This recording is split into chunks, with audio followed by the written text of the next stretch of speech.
তো যাই হোক, আমি যে ঘটনাটা ধারাবাহিকভাবে আলোচনা করে আসার জন্য চেষ্টা করছি,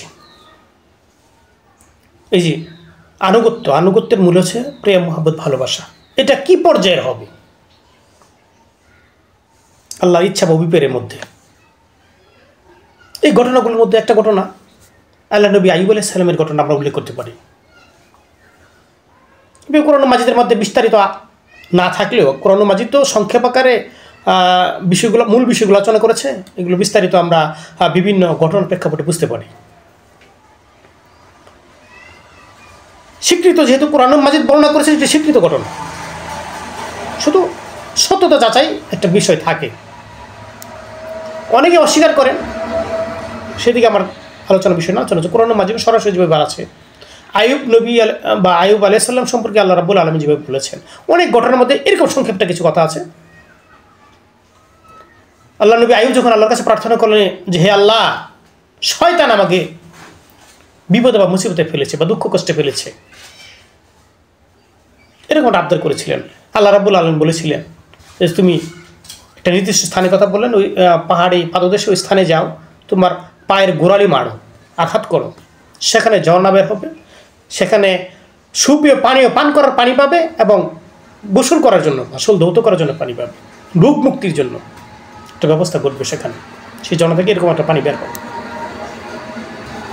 আরেকটা ঘটনা এরকম আছে, আইয়ুব নবী একটা শপথ করেছিলেন তার স্ত্রীর ব্যাপারে, নির্দেশপ্রাপ্ত হয়েছিলেন যে তুমি যে শপথ করেছ সেটা ভঙ্গ করতে পারবে না, সুতরাং তুমি গুনে গুনে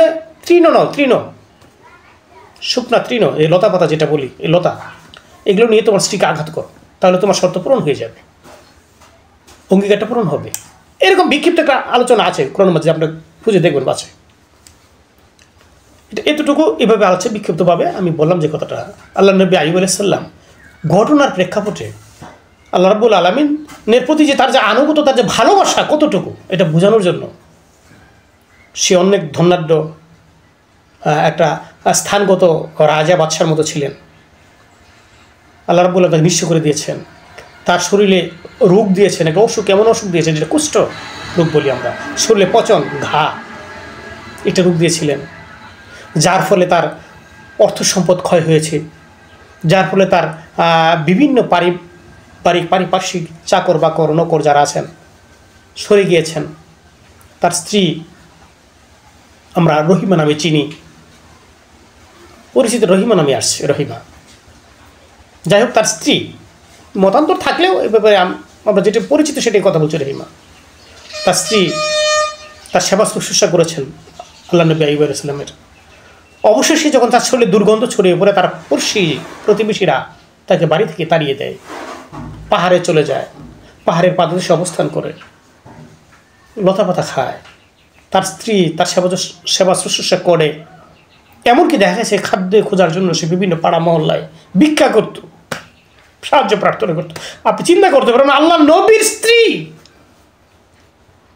আল্লাহ নবী অসুস্থতা, পরীক্ষামূলক অসুস্থতা, বিস্তারিত আপনারা জানার চেষ্টা করবেন। আল্লাহ নবীর স্ত্রী পাড়ায় পাড়ায় ভিক্ষা করেছে, সাহায্য চেয়েছে মানুষের কাছে, এই খাবার, এই পড়াই জন্য। কীভাবে সেবা করে জানেন? আল্লাহ নবী আইয়ুব আলাইহিস সালামের শরীর ঘা ভরে গেছে, ঘায়ের মধ্যে পোকা হয়েছে, শরীরের মধ্যে পোকা হয়েছে, পোকা যখন চুলকাইত,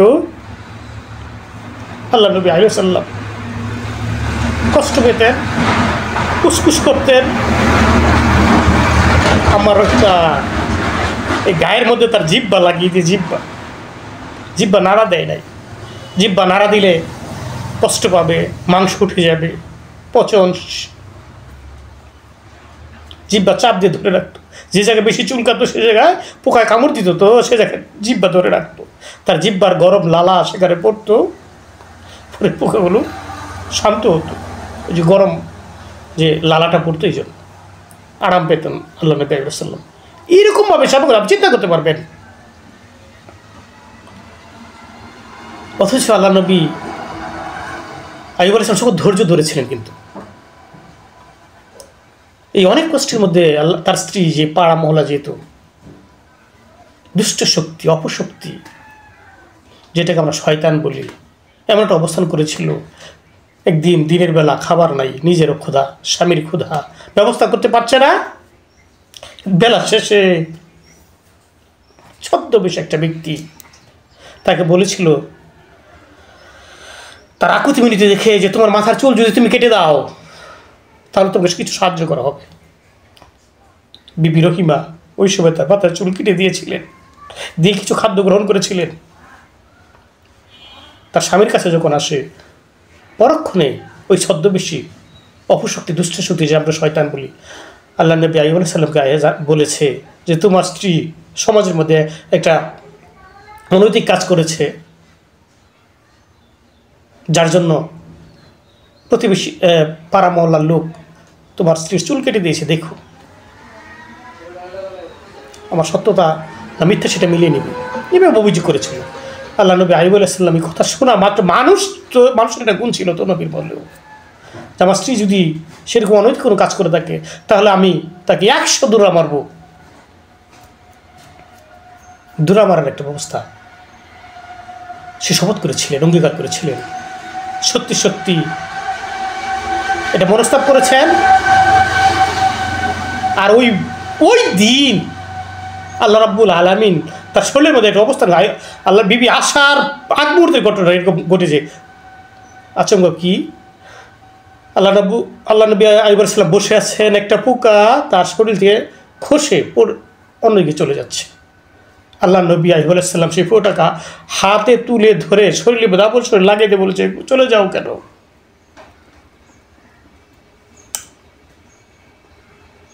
শরীর লাগিয়ে দিয়েছে। তার যে অনুরাগ, হয়তো অনুরাগ বিরাট কাজ করছে সেখানে। যে পোকাটা শরীরের মধ্যে দিয়েছেন, পোকাটা এমন কামড় দিয়েছে তার শরীরের মধ্যে, যন্ত্রণা দিক বিদিক দেয়, সব শুরু করেছেন। তখনই আল্লাহ রাব্বুল আলামিন, আমি যে পূর্বে কথাটা বলেছিলাম যে আল্লাহ শয়তান আমাকে কষ্টে ফেলেছে, তুমি তো দয়াময় রহমান রাহিম, যখন দোয়া করেছে তখন আল্লাহ রাব্বুল আলামিন বলেছেন, তুমি পাহাড়ে পাথর দিয়ে যাও নির্দিষ্ট স্থানে, পায়ের গোড়ালি মারো, সেখান থেকে পানি বের হবে, সেই পানি তোমার আরোগ্য মুক্তি হবে, গোসল করবে এবং সেখান থেকে পানিও পান করার জন্য পানি পাবে। সত্যি সত্যি আল্লাহ নবী আইয়ুব আলাইহিস সালাম পাহাড়ে পাথর নির্দিষ্ট স্থানে গেলেন, পায়ের গোড়ালি মারলেন, ঝর্ণা বের হলো, গোসল করলেন, তার রোগ মুক্ত হয়ে গেল, একবার অবিকল আলহামদুলিল্লাহ ভালো হয়ে গেলেন। সেখানে পানি পান করলেন, সুস্থ সবল অবস্থানে সে ঝর্ণার পাশে বসে আছেন। তখন ওই যে নির্দিষ্ট স্থানে তার স্বামীকে রেখেছিলেন বিবি রহিমা, আল্লাহ নবী আইয়ুব আলাইহিস সালাম সেখানে নাই। না দেখে তিনি পেরেশান হয়ে উঠছেন, না জানি স্বামীকে কোনো জঙ্গলার হিংস্র পশু প্রাণী হয়তো বধ করেছে বা নিয়ে গেছে বা কী করে ফেলেছে, খুঁজতেছে, পেরেশান হয়ে খুঁজতে খুঁজতে পেরেশান। তখন আল্লাহ নবী আইয়ুব আলাইহিস সালাম দৃষ্টিগোচর হয়েছে এবং বিবি রহিমাকে ডাক দিয়েছেন, কাছে গিয়েছে। কাছে যায় না, চিনতে পারো আমার স্বামী তো এমন না, সুদর্শন স্বামী তো ছিল, আমার স্বামী তো ও রোগা রেখে গেছে, মানে আচ্ছা কথা ভালো হইতে পারে। আল্লাহ আমার রহিমার বিশ্বাস আসছে না। তখন কিছু নিদর্শন ছিল, নিদর্শন প্রকাশ করলেন। রহিমা বিশ্বাস করলেন, তার কাছে গেলেন, তার ঘটনা খুলে বললেন। তখন ওই যে শপথের ঘটনাটা, ওই দিনে শপথের ঘটনাটা আল্লাহ রাব্বুল আলামিন নিজে বলে দিয়েছেন, তোমার শপথ ভঙ্গ করার দরকার নাই, তুমি কি নাও 100টা তৃণ নাও, গায়ে শুধু ছুঁয়ে দাও, তাহলে তোমার শপথ সঠিক রাখা হয়ে যাবে, ভঙ্গ করা হবে না। এই যে ঘটনাগুলো প্রভাব বর্ণনা করলাম, যে ঘটনা বর্ণনা করতে চেষ্টা করি, এই যে ঘটনাটা, এই যে এখানে একটা প্রেম মহাব্বত ভালোবাসা দেখুন কোথায় বিরাজ করছে। স্রষ্টার প্রেম মহাব্বত ভালো কোথায় বিরাজ করছে, আল্লাহ রাব্বুল আলামিন কি বোঝাতে চেয়েছেন এই ঘটনাটা দ্বারা আপনি চিন্তা করতে পারবেন। অসংখ্য ঘটনা আমি বর্ণনা করার চেষ্টা করবো, এই একটা ঘটনা আপনি দেখুন তো, খেয়াল করে। স্রষ্টারাগত্য প্রেম মহাব্বত ভালোবাসা কোথায় বিরাজ করে, সেখানে আপনার আনুগত্য প্রেম মহাব্বত ভালোবাসা সেখানে নিবিষ্ট করতে হবে। প্রত্যেকের আত্মা দিয়ে, কল্প দিয়ে সেই প্রেম ভালোবাসা, আনুগত্য যেটা বলছি, আনুগত্য হবে প্রেম ভালোবাসা দিয়ে। প্রেম ভালোবাসাটা আর আনুগত্যের সাথে কোথায় নিবেদন করতে হবে আপনাকে, সেই অবস্থানটা আপনার নিশ্চিত করতে হবে। এটা পর্যায়ে অনেক থাকতে পারে, পরবর্তীতে আমি ইনশাআল্লাহ বা বিস্তারিত আলোচনার চেষ্টা করবো, আরও স্পষ্টভাবে যদি করার তৌফিক আল্লাহ রাব্বুল দান করেন। আপনি বিবেচনা করবেন, আপনি বিবেচনা শর্তেই আমি কথাগুলো বলা বা ঘটনার প্রভাবগুলো বর্ণনা করার চেষ্টা করব।